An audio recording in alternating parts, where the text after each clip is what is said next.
This has been so fun to peel back the curtain a little bit with these exhibiting artists. So I'm going to ask you a couple questions. Let's get started. Okay, so my first question, an unexpected journey. So I know you pretty well, and that title, as being someone that knows you, fits very, very well. So if you can tell us a little bit about your story, what brought you to Burlington? How are we so lucky to have you here? Because I know you're not originally from here. So tell us a little bit about what brought you here. Okay, so I actually originally grew up in western Nebraska and ended up in Bozeman, Montana for 10 years. Throughout my childhood and up until I was in my 30s, I didn't even draw. I was a musician, I sang, I used to run a karaoke business, I did everything. And then I started drawing portraits in 2006, continued that for about 10 years, and then I started painting. That was when I was in Bozeman. And as we know, the world is growing and Bozeman outgrew me. And so my partner and I did a Google search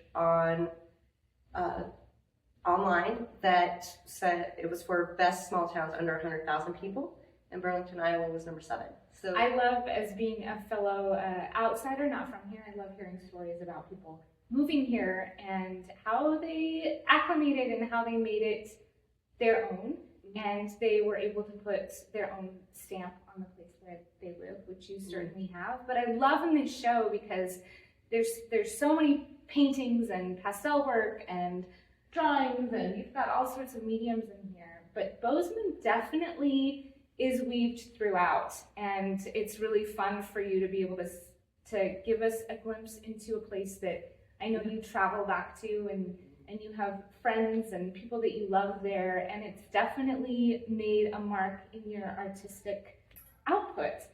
One particular painting that you will see in the show is a canyon view in Bozeman. Is Highlight Canyon. Highlight Canyon. So tell us a little bit about what made you think to this involvement with the viewer. You obviously were very specific about how you wanted the viewer to take that painting in, right? And you kicked it up a notch. So can you tell us a little bit about what your idea was behind that and how the viewer is to take in that painting? You bet. So that painting is significant in my journey because of me as a person, and now me as an artist, because it's about 6 miles up the trail. You come out of the forest and you're at tree line, so you are on this cliff. And I get vertigo. I'm pretty afraid of heights, things like this. But this was something that I wanted to do regardless of how I felt about it. But the first time I went out there, I realized the trail was getting more narrow, and I looked out and there was this view of the valley. And it was like stunning, just stunning. And then my knees buckled because I get vertigo, right? So I had to grab the rocks, and I just literally told myself out loud, like, just go. I talked to my partner who does woodworking and epoxy and asked him if he would build me a bench, so that I want the viewer to get that feeling that they're gonna fall down that cliff, and also to just take in this breathtaking. So being an observer of your art career since being in Burlington, I've loved watching you evolve. Jeri was actually the programming director here at the Art Center for a while, so very, very heavily involved in our art education and our programming and working with instructors and what classes we offer here, which expanded into your own private studio, and then watching you take on so many commissions from the community, always doing demos. You can be anywhere downtown and you see Jeri painting somewhere. Can you talk to us a little bit about how much of that was intentional, how much of that was just kind of organic based on the opportunities that living here provided you this arts community? So when I arrived in Burlington, like I said earlier, I started painting in color in 2017. But when I arrived in Burlington, I had less than 10 paintings under my belt other than pour painting. And I went through the whole pandemic, didn't paint at all during the pandemic. But then I had some pieces that I wanted to show, and I found out, I knew we had an art center here because that was one of the things that drew me to come to Burlington. So I contacted the art center to see if I could display some of my work here. And when I met with Tammy, I said, what are some ways that I can help? How can I help this community? And I can volunteer, like whatever. And she said, we really need instructors. Well, I've been an instructor my whole life. I taught preschool for 15 years. I've tutored from that age group up to my oldest student at 82 years old in mathematics. I've never taught art, but I thought, I can do this. So I really focused on teaching for a long time, and I learned that I love working with intellectually disabled people, starting with the Artscapes program, and I still work with Self-Reliance privately now. I really just took in every opportunity that I could and just swallowed it up, absorbed it, and then found myself having to make some choices and pare back on teaching and go more private and still feel like part of the community, which is the hardest part for me. So doing that, and then the first live painting event I painted at was the Billie Holiday event here. And I found that actually I really enjoy doing that. One of the reasons I asked you that was because a couple weeks ago I got to visit your home studio, Yes. which was so exciting just to see where an artist works, where they're most comfortable. That's got to be your favorite place, I would assume. And one thing that I immediately noticed that I just loved, and it was so indicative and telling of this arts community at large as well, but it wasn't just your work. And in this show, it is mostly Jeri's work, but sprinkled in, you have paintings by your students.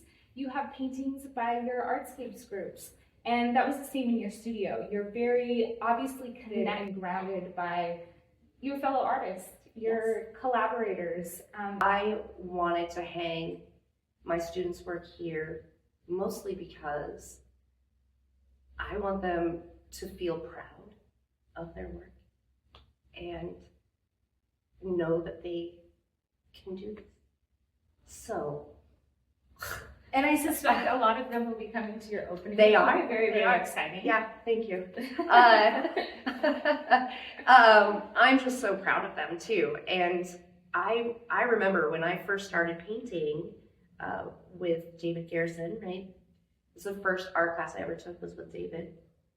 And I was so intimidated. And I wouldn't paint when he was in the room. I would stand in front of my easel for 2 hours if it took. I would just wait for him to go to lunch. And then I would bust out a pastel painting really quick, right? And so I know how it feels to be intimidated and to be shy.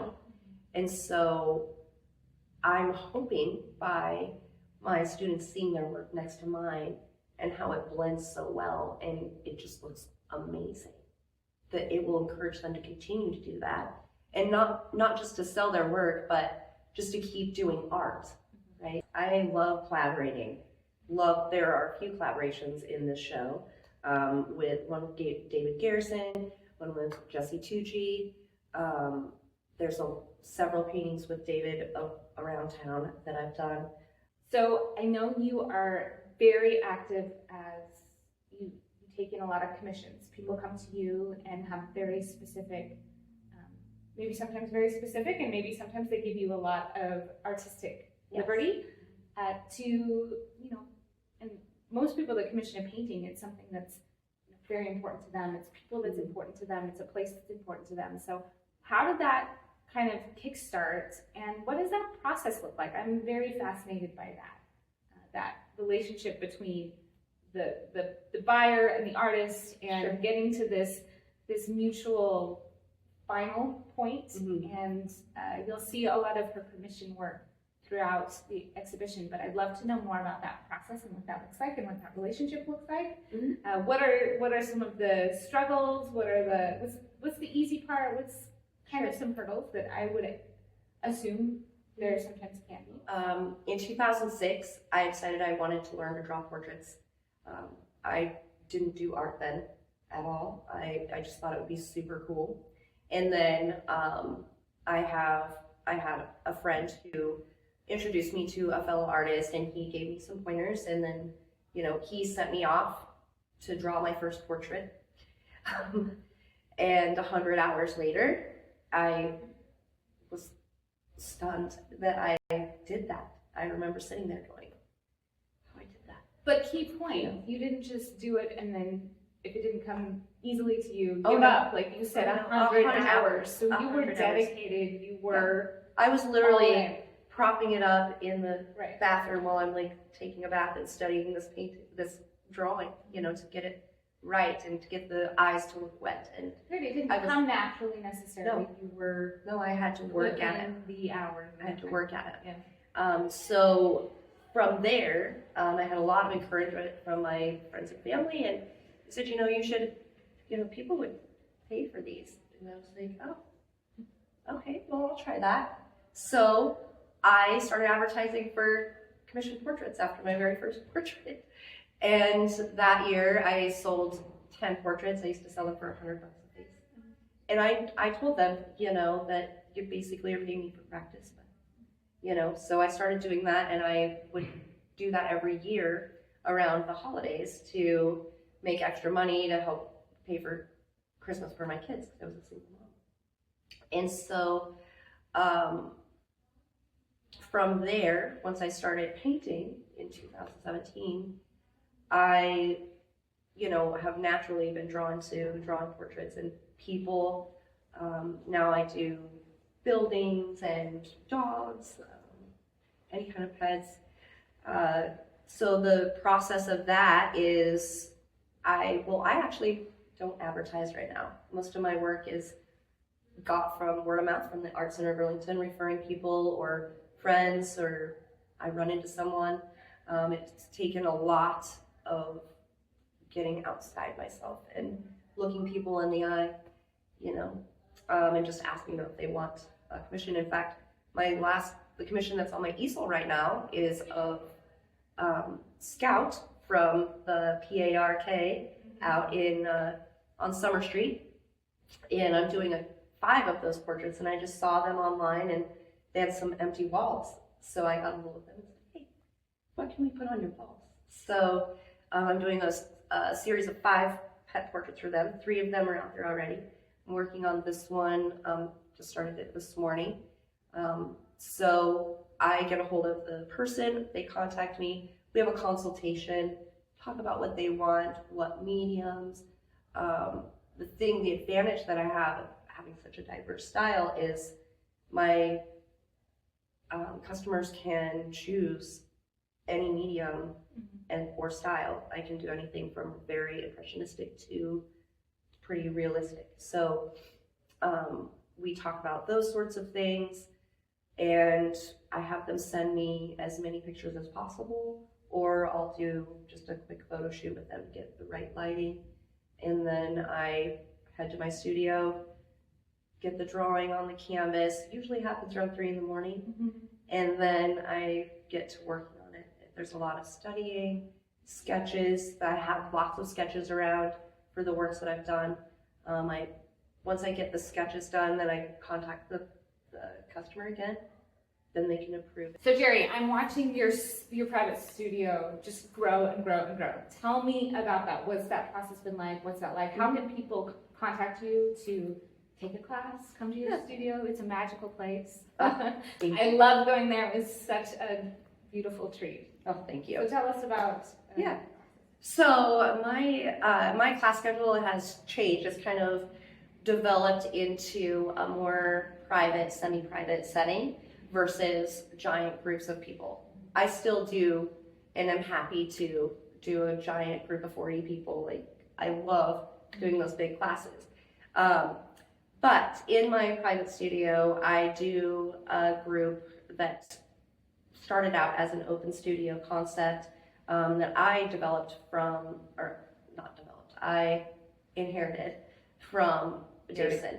When David stopped teaching, he turned his students over to me. So it was never meant to be like a weekly type of thing. So I've been in the process of changing this open studio concept, and it's more of a critique group. So my students come, they bring their own work that they're working on. I'm there to help them. They can use my materials if they want to. I encourage them to have their own just so they can work on it at home as well. But my studio is open to them and my encouragement and instruction. And that group is so valuable for artists because whether you're a beginner or a seasoned artist, critique from your peers is invaluable. So that's my favorite part of it. It's very relaxed situation. It's a 3-hour group, usually on Monday evenings, and I'm getting ready to start a daytime group on the third Wednesday of each month.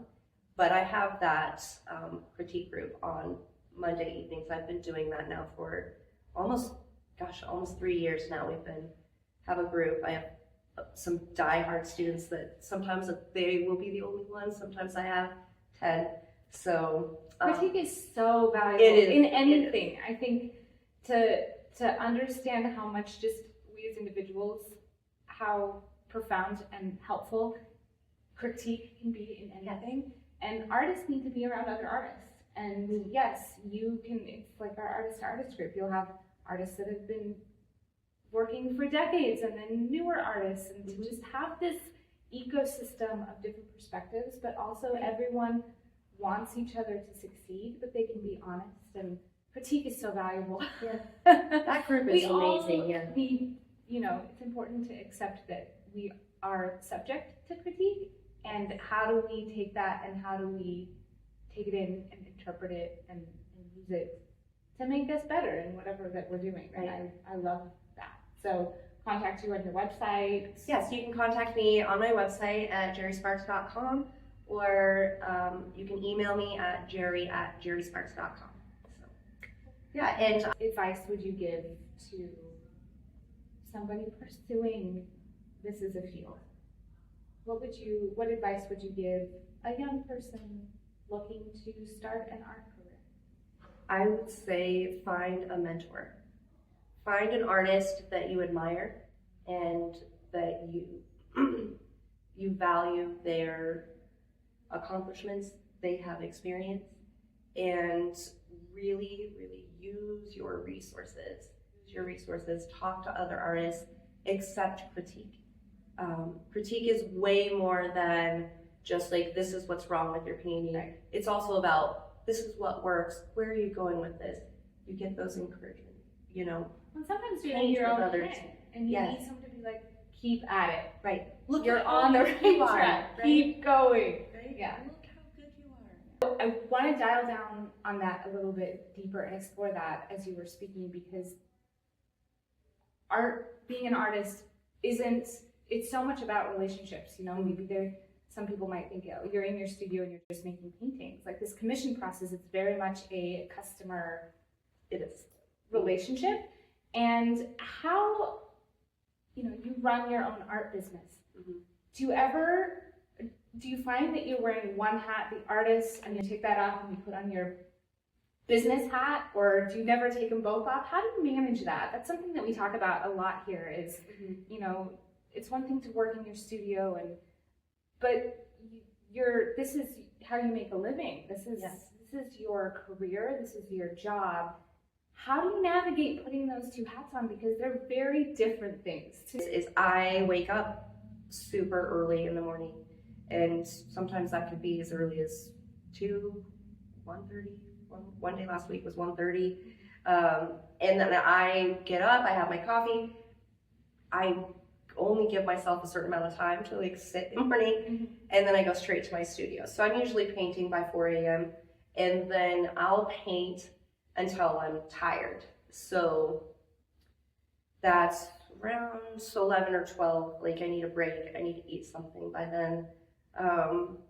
Take a break, and then I often will switch gears after lunch. So then I work on all of the admin stuff. So building and managing my website, working on developing new class series, working on, catching up on emails. In this case, preparing for a show and creating QR codes for all the stuff and labeling, descriptions. So I really just work on those things. I prioritize them. I live out of my day planner, and it's pretty organized. So I have the advantage to have been, I used to be an admin, so I have those skills and like the Excel whiz. Which is so important as a professional artist. It is. And it's just like, it is just like any other profession. It is. And when you're working in an artistic field, I would imagine sometimes you don't get to just feel creative, and creative juices aren't always flowing. This is a job. You have a deadline. You have a to-do list. You have business to take care of.